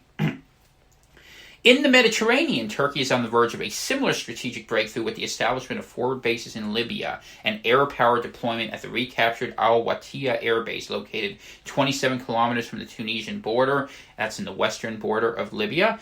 And a reported Turkish naval base in the coastal city of Misrata under the Government of National Accord control.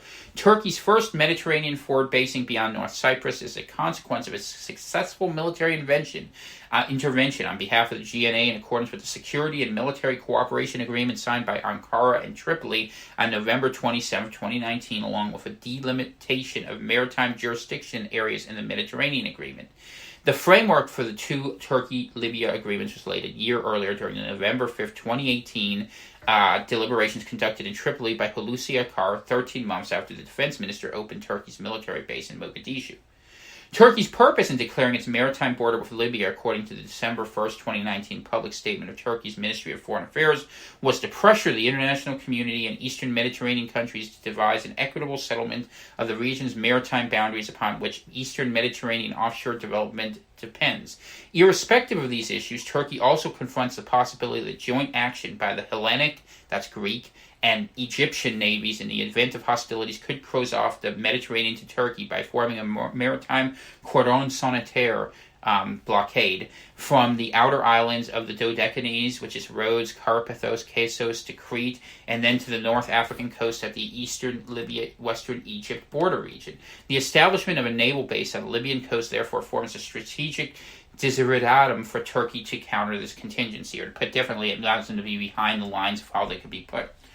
Turkey's soon-to-be operational light aircraft carrier, the TCG Anadolu, a landing helicopter dock based on Spain's Juan Carlos I class design, will similarly contribute to preserving Turkey's freedom of navigation in the Mediterranean. As an amphibious assault ship, it will be able to transport a 1,000-troop battalion along with 150 vehicles, including battle tanks, for a marine landing. Traveling at 10 knots, the Anadolu will be able to traverse the 1,186 nautical mile sea distance from Inzir to Tripoli, Libya in 4.9 days.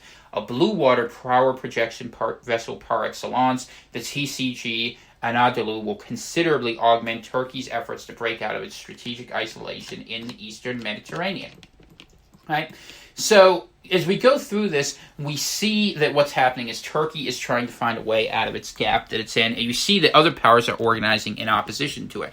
We see that the Greeks obviously are going to stand against the Turks. It looks like the Egyptians are working with the Greeks, and I would think in the fullness of time the Israelis will probably throw in with them more fully, because when they drew these lines in the Mediterranean, basically Turkey and Libya claim that they basically drew the lines in such a way where they boxed out Egypt and Greece, and they made more enemies. And this is the logic of conflict and all that ends up going. It's that people try to get to natural borders. I mean, the best defense you can have is a smart border, and the borders over in that part of the world have always been a mess where everyone is vulnerable to everyone else. So when people are vulnerable and afraid, what do? They go to war with one another. And this is why we're starting to see the breakup of NATO begin happening over the questions of Greece versus Turkey, where the Germans, and interestingly, the Germans seem to be supporting the Turks, the French are supporting the Greeks pretty hard, and what that means for the center of the EU axis is another question to consider altogether, because France is realizing that if they don't do something different real fast, they're going to get swallowed up by the economic monstrosity that's Germany. And that's going to be an interesting thing to watch for the Europeans who might be listening. So we'll see what happens.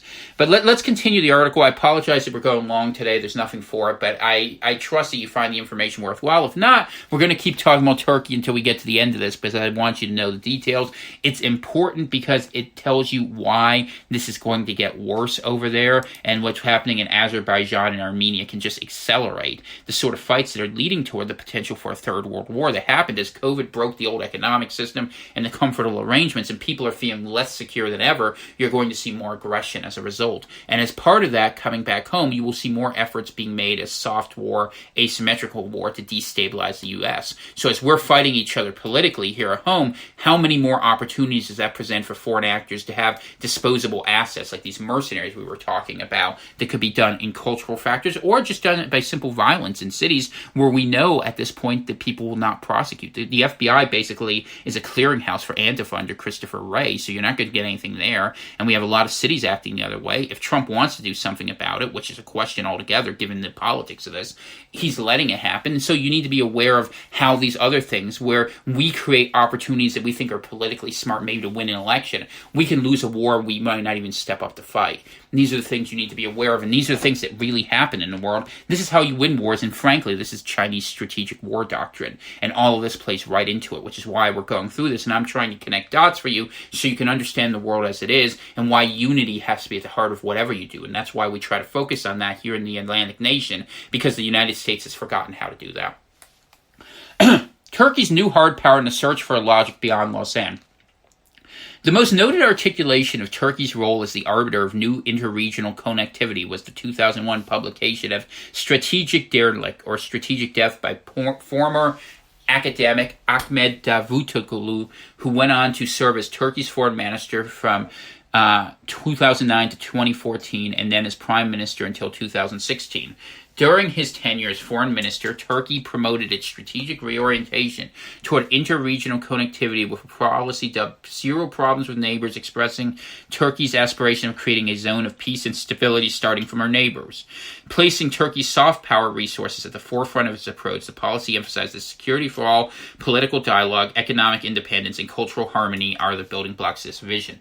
Doesn't it sound like Deng Xiaoping in the 1980s or 1990s, where, the Chinese were saying, we just want to be an economic superpower. We're just building a military thing. We want it in one country. Well, you don't, it's this old saying, you don't put a gun in the first act of a play to not see it shot in the fifth, It's just how it goes. While promising at the outset, the policy faltered on its counterproductive execution and in the intransigence of several of Turkey's neighbors, leaving Ankara isolated in the region by 2014.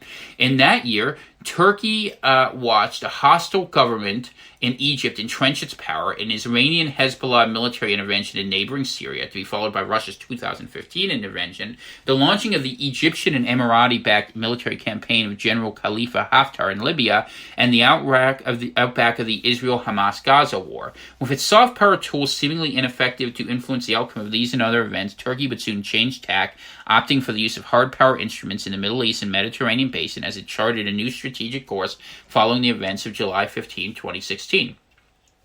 Calibrating a precise congruence between its new hard power instruments and its post-Lausanne strategic orientation requires Turkey to prevent the hardening of its containment arc in the eastern Mediterranean by distinguishing systemic rivals, such as France and the United Arab Emirates, from neighbors, such as Greece and Israel, whose antagonisms with Turkey remain fundamentally local. Turkey's systemic rivals view Turkish connectivity as a threat to their national interest, whereas Turkey's neighbors do not. The coalescing of Turkey's systemic rivals with its neighbors to form a containment arc in the eastern Mediterranean reveals an incongruence between Turkey's use of hard power instruments and its post-Lausanne logic of interregional connectivity. Attempting to defend Turkey's national interest in the eastern Mediterranean and the rights of Turkish Cypriots as the constitutional co-owners of Cyprus's natural gas, Ankara engaged in a series of hard power actions during 2018 and 2019 that have worsened Turkey's positions by catapulting France to the center of eastern Mediterranean dispute, markedly increasing the EU's adversarial posture. And remember that Macron was saying that if things got any worse in Beirut, they would go in there and help in Lebanon. And remember, France had owned Syria and Lebanon after the fall of the Ottoman Empire. So France and Turkey have had a long, weird love-hate relationship where usually they actually worked together to contain Germany, and then that began to change once Germany got friendly with the Turks with the rise of Prussia. So for about 50 to 100 years, the relationship has been hostile, mostly between Paris and Ankara, and more friendly between Berlin, going through World War I and the neutrality that they had in World War II, which was kind of a weird thing where you would have thought usually that the Turks would have thrown in with Germans, and Lord knows the Germans tried to make that happen. Anyway, so just so you understand how this is going forward, I want to give you some background so you can see the connections of this. And they're coming out. It wasn't the end of history. It was just the cause of it. Okay. As a result of Turkey's February 2018 naval action to prevent an ENI drill ship from reaching its destination in Cypriot waters, the Italian energy company partnered with French energy giant Total in all 7 of Eni's licensing blocks issued by the government of South Cyprus. Continuing the same approach throughout 2019, Turkey sent 4 Turkish exploration ships and drill ships along with their naval escorts to operate in the disputed waters of the eastern Mediterranean. Viewed as an escalation of Turkey's gunboat diplomacy, France signed an agreement to service its warships at the Mary naval base in South Cyprus and conducted a 4-day naval exercise off Cyprus's southern coast with its Cypriot and Italian partners. France's naval presence in Cypriot territorial waters is a policy achievement for the South Cyprus government, which seeks to translate France's economic stakes in eastern Mediterranean energy and systemic rivalry with Turkey into a form of security guarantee. France maintains a naval base in the United Arab Emirates and has partnered with the United Arab Emirates in support of General Haftar's Libyan National Army forces against the GNA. Turkey's actions have resulted in a greater opening for UAE to enter the eastern Mediterranean dispute. And remember, who just made peace with Israel? Well, it was the United Arab Emirates. You see how these things are coming together? As exemplified by the Greece invitation to the UAE to join its 2019 INOI-host annual joint Air Force exercise, ostensibly an Eastern Mediterranean-focused exercise with Israel, Italy, and the United States. Beyond precluding a maritime cordon sanitaire between Crete and Libya, Turkey's breakout strategy in Libya has contributed little to enhancing Turkey's ability to employ hard power in the Eastern Mediterranean. The repeated engagement in escalatory confrontation vis-a-vis its neighbors without diplomatic pathway to follow on toward a just compromise will likely continue to result in no discernible benefit to Turkey. So let's put a background to this. Turkey wants to get involved in the energy game in the Eastern Mediterranean and the drilling. They can't get in there, and every time they get in there, it goes ahead and it gets worse. So where might they look? Well, where is there a lot of oil? Wait, Azerbaijan, Baku. You see how this goes? In the geopolitical context of the Maghreb and Sahel, Turkey's forward bases in Libya constitute a strategic breakthrough for Ankara's goal of creating interregional connectivity, cementing Turkey's status as a major actor in North Africa and enhancing its reach beyond. Turkey's ascending influence in neighboring Tunisia and Algeria, with the former's Mediterranean ports and the latter's trans-Saharan highway, position Turkey to play a major role in an emerging nexus of commercial routes that connect West Africa to Europe and the Middle East. Calibrating a precise congruence between Turkey's new hard power instruments and its post-Lausanne strategic orientation requires Ankara to avoid becoming overstretched when confronting the outer containment arc along the 19th parallel from Mauritania's capital, Nouakchott, on the Atlantic coast to Sudan's Souak and port on the Red Sea. Also remember, that's going right into the heart of French territory. Algeria was part of France for a long time, and it's a real sore spot for them, and France has been trying to get involved through linguistic cultural supremacy involved in West Africa. So you're going to see France and Turkey fight a lot more in the future, which means why France is getting real friendly with Greece. And realistically, France is going to make the determination probably that waiting longer only helps Turkey. But you will see more defense spending happen in France for a lot of different reasons.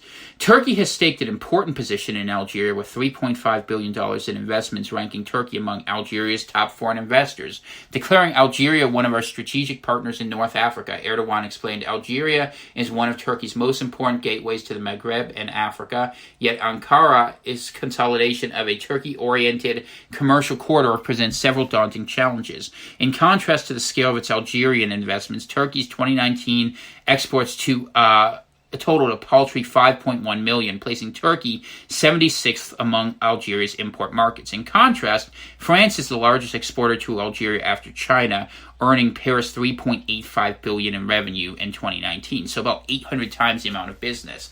But yet, so you're seeing culture against economics. This is something we see over and over again.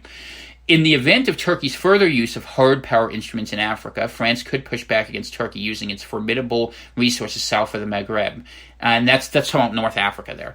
Unlike France's rather superficial military presence in Libya, Paris maintains a ring of military power around Libya and Algeria with operational facilities in Mauritania, Mali, Burkina Faso, Niger, and Chad that bring French hard power to the southern borders of Algeria and Libya, supported by permanent bases in Senegal, Cote d'Ivoire, and Gabon. France's total military expenditure more than doubles that of Turkey, with a 2019 defense budget of $52.2 billion compared to Turkey's $20.8 billion. While Turkey's defense budget equals a hefty 2.7% of its GDP, France's much larger outlay constitutes only 1.9%. France spends $800 million annually on Operation Barkhane in the Western Sahel alone, with upwards of $1 billion on military operations in Africa. While Turkey need not match France's defense outlay, its hard power expansion in Africa would require a significantly higher order of magnitude in expenditure than what it has hitherto spent on its expeditionary capability. So if Turkey wants to play the game of its strategic background and France is going to oppose it, Turkey has to expand. You see this happens. So now you see why Turkey's futzing around in Armenia. And if they can here's the question. If Russia has given Turkey a green light to add area in their background, and Turkey has slipped away from NATO because of secret treaties. By the way, that happens all the time in history. What you might see is that the Russians might sacrifice the Armenians to the Turks to have a corridor through there. You'd have a greater Ottoman thing that would go right to the border of Iran. That would include Armenia and potentially a vassal of Azerbaijan that would be controlled by Turkish industry instead of the West. Russia would get a cut of it. Maybe they'd get some influence in Georgia back, and that you would have a broader empire that would serve as a purpose. Because think about it, if you can start getting into Syria, what are you doing now? You're getting to the point where maybe you can cut off the energy politics on which the U.S. depends. And then what will happen is Egypt will become the new center of power and focus, because absent the Suez Canal, the energy systems that exist would completely cut off the West, as long as we operate under the current form of energy. Now, America might be okay with that because we can go ahead and produce our own energy and send it elsewhere.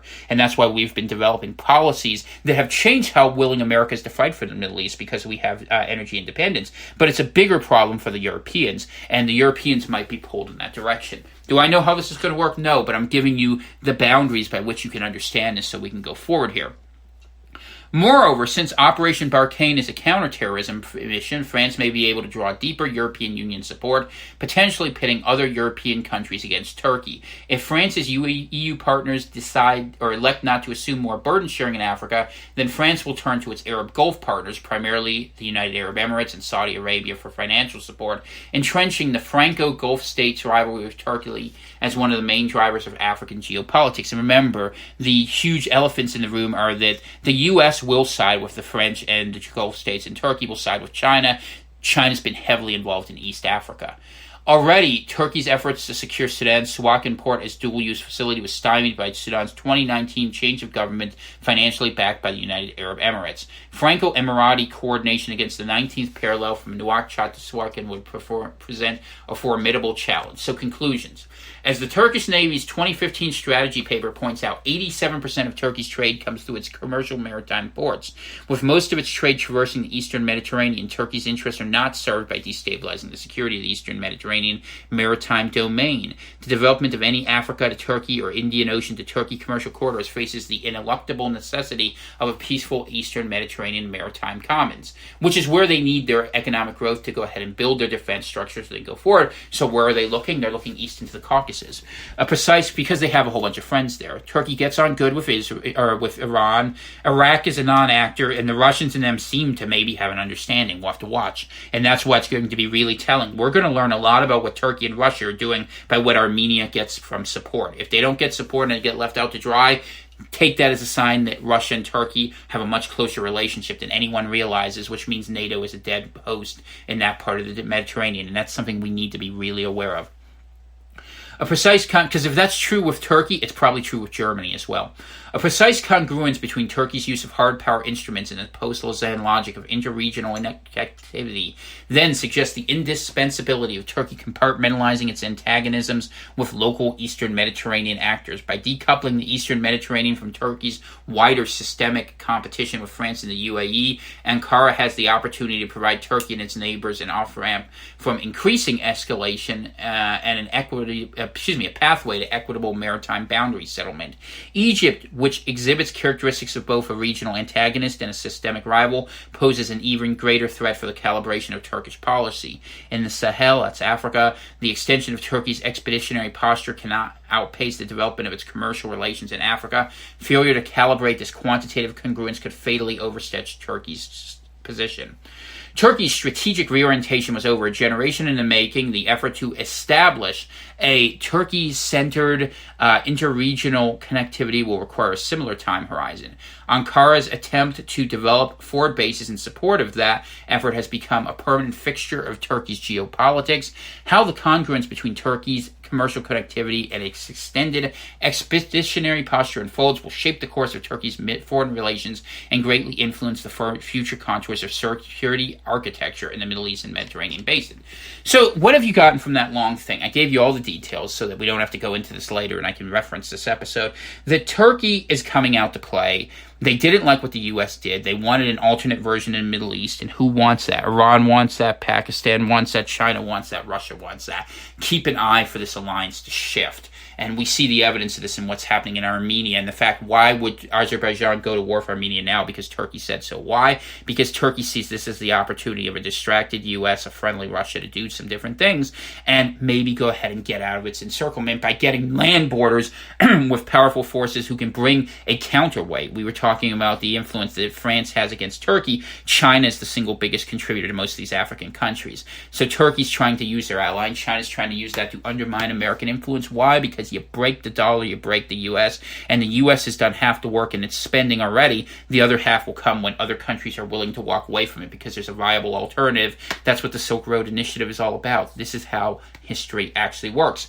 But in the short term, very, very short story. This is from the Daily Sabah, which is a Turkish organization that comes out of this. Istanbul, September 29th. Pentagon denies claims of planning to relocate Incirlik Air Base. The U.S. Department of Defense on Monday rejected claims that Washington has been planning to relocate its Incirlik Air Base in southern Turkey. While the military cooperation between the United States and Greece has been gaining speed amid the ongoing tension between Ankara and Athens due to its disputes over the eastern Mediterranean, it has been claimed that the U.S. is building up its capability on the Greek island of Crete as a looming replacement for its presence at the Turkish air base. We're saying that's not the case, but we're doing everything to the opposite. Look what we've done. Close relationships with Israel, peace treaty between them and the Emirates, an ally there. Greeks getting more involved with France in strategic relationships, the Greek-Egyptian line of control in the Mediterranean, and now we see Ceuta Bay being built up as a much bigger base, because Americans will remember during the coup, they were locked down because the suggestion by the Turkish government was that the U.S. was behind this color revolution. Now, whether they believe it or not, that's the national mythology that's being defended in Turkey, and this relationship is getting more and more toxic, especially as in Syria, there have been a lot of accusations on all sides that Turkey has been giving NATO weapon systems over to the Russians to build their defense models. Do I know what's true? No. But it's interesting as we go forward, and what we see is a cooling between the U.S. and NATO, or between the U.S. and Turkey within NATO, and the destruction of NATO in the Turkish component happening at the same time. But as we see different parts of Europe lining up differently, largely due to how many immigrants they took in different places, you're seeing the breakup of sort of the NATO unity and potentially the EU unity, which creates an opportunity for China and for Russia. So we'll see what happens with that. I'm not sure how it's going to play out. It's an interesting question. Okay.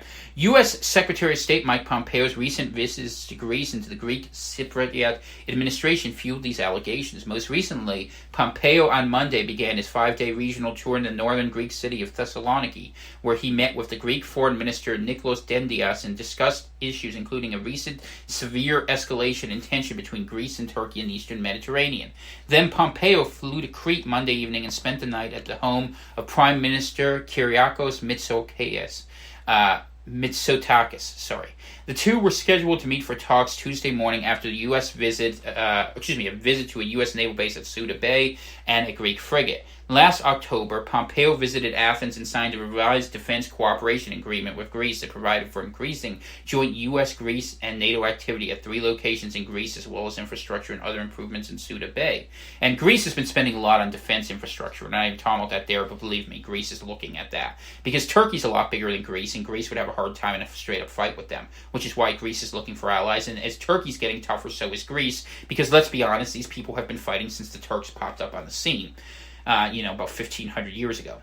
Last October, Pompeo visited Athens and signed a revised defense cooperation agreement with Greece that provided for increasing joint U.S., Greece, and NATO activity at 3 locations in Greece, as well as infrastructure and other improvements at Ceuta Bay. In response to recent claims, the Pentagon has said the U.S. has no plans to relocate its Incirlik Air Base. They're not relocating it, they're just taking all the people out of it, including the nuclear forces they used to have there, by the way. Upon the invitation of the Turkish government, the U.S. has been conducting its operations at Incirlik military base for decades. The continuing presence of the U.S. in Incirlik demonstrates the strong relations between the U.S. and our NATO ally Turkey, the statement says. 2 weeks ago, Pentagon spokesperson Lieutenant Colonel Thomas Campbell said that the U.S. has no plans to end its presence there after Senator Ron Johnson told the Washington Examiner newspaper the U.S. is building up its presence at naval base in Crete as an alternative. So we already know this is falling apart. We just don't want to admit it because then other things might happen before we're ready. See how that happens? And of course, a politician will tell what the military doesn't want to be told. That's what happens all the time in America, and it's why we strategically kind of have problems. The U.S. has operated at Incirlik Air Base for decades at the invitation of the Turkish government, and our continued presence there demonstrates an ongoing and strong relationship between the United States and our NATO ally Turkey, Campbell said in an email exchange with Anadolu Agency. Located in Turkey's Adana province, just 110 kilometers or 68 miles from the Syrian border, Incirlik Air Base has been a strategic element since its establishment in 1954, as it played major roles during the Cold War, the 1991-90 Gulf War, and the U.S.-led Operation Inherent Resolve targeting Daesh elements, that's what they called ISIS, in Syria and Iraq. So, what do you make of all of this? Well, here's what you got. You got a war in a world that is not sure of where anyone stands, where there's new alliances, old alliances can't be trusted, and interests are coming forward, as everyone has realized through COVID one thing, they can't count on anyone but themselves, and we saw how quick the world shut down. So hard power is back in a real way. What does that mean for us here? It means we should expect to see this war continue for a little while, and we're going to learn a lot about alliances by who acts and who doesn't act, and we're going to start to see some of these areas break apart a little more, but also it should give you a feel for the larger strategic scope, which is in a world that's going to look like the U.S. sort of old way of looking things versus a Chinese-led New Order. Anyone who thinks they can get a better deal in the New Order might sign up with the Chinese, and that you should see these sort of things be part of a larger cultural and economic warfare strategy to remake the world world, where China will realize its goal not to replace the New World Order, but to take possession of it. And as we see other countries behave more and more like that, and we see America go more and more into decay over our own political destruction, and we see that people within our political system, frankly, are working at the behest of some of these other actors, which I genuinely believe is the case, that things are going to get very funny here. So keep an eye on that all going forward, and remember that as other countries pick up their own ideas, what's out there, think about what's the regional interest for you, for your country, for where you live and what you believe. For instance, I look at the interests of Maine as not being those of Washington, D.C. Depending on where you live in the Atlantic or without, you may look at it differently. Whether you live in Baton Rouge, Louisiana, or whether you live in Carson City, Nevada, you might look at it the same sort of way I do. We're saying that, wait a minute, why are we fighting these fights? Because ultimately, there's going to have to be something different. The old American hegemonic system only exists with a lot of blood and treasure being spent by you and me, and I don't really want that, but yet we might be argued to be pushed into that, because if we don't do that, that old system will collapse. And would America rather spend all of its time and energy trying to fight to keep an old myth true, or would we rather walk into a different world that would be of a better creation? Well, we'll probably try to do half of each and accomplish neither